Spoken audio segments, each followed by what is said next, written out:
छोटा सा लड़का था जो हमेशा कुछ बड़ा करना चाहता। एक गांव का लड़का साधारण कपड़ों में बड़े सपने देखते हुए आसमान की ओर देख रहा है। उसका सपना था कि वह अपने गांव के लिए कुछ ऐसा करे जिससे लोग उसे याद रखें। एक छोटा लड़का गांव के बीच में खड़ा है, चारों ओर खेत और छोटे घर, और उसके दिमाग में नई खोजों के आइडिया चमक रहे हैं। लेकिन एक समस्या थी, वह जो भी काम शुरू करता उसमें असफल हो जाता। लड़का कई अधूरे प्रोजेक्ट्स के बीच बैठा हुआ है। निराशा के भाव उसके चेहरे पर साफ झलक रहे हैं। एक दिन उसके स्कूल में विज्ञान प्रदर्शनी हो रही थी। स्कूल प्रदर्शनी हॉल जिसमें विभिन्न स्टॉल्स लगे हैं। बच्चे उत्साहित होकर अपने प्रोजेक्ट्स दिखा रहे हैं। रवि ने सोचा कि वह भी कुछ नया बनाएगा। लड़का एक टेबल पर बैठा हुआ है, हाथ में स्केच पेंसिल और कागज, कुछ नया डिजाइन करने की कोशिश कर रहा है।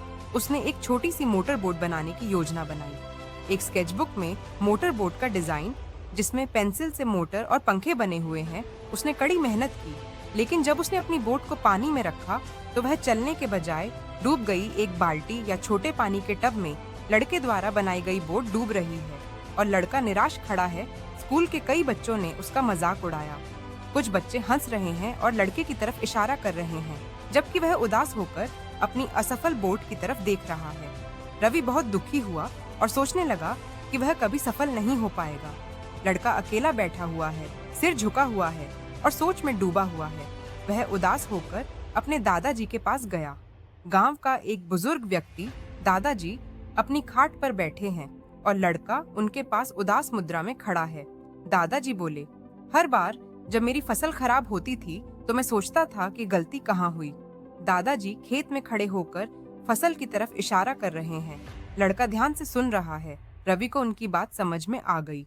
लड़के के चेहरे पर आत्मविश्वास की झलक, जैसे उसने कोई महत्वपूर्ण सीख प्राप्त कर ली हो। उसने अपनी मोटर बोट की विफलता पर ध्यान दिया और यह समझा कि उसकी डिजाइन में कुछ खामियां थीं। लड़का अपनी पुरानी मोटर बोट का निरीक्षण कर रहा है, कागज पर कुछ सुधारों के नोट्स लिख रहा है। उसने फिर से काम करना शुरू किया। लड़का मेहनत से अपनी नई मोटर बोट बना रहा है। टेबल पर कई औजार और पुर्जे फैले हुए हैं।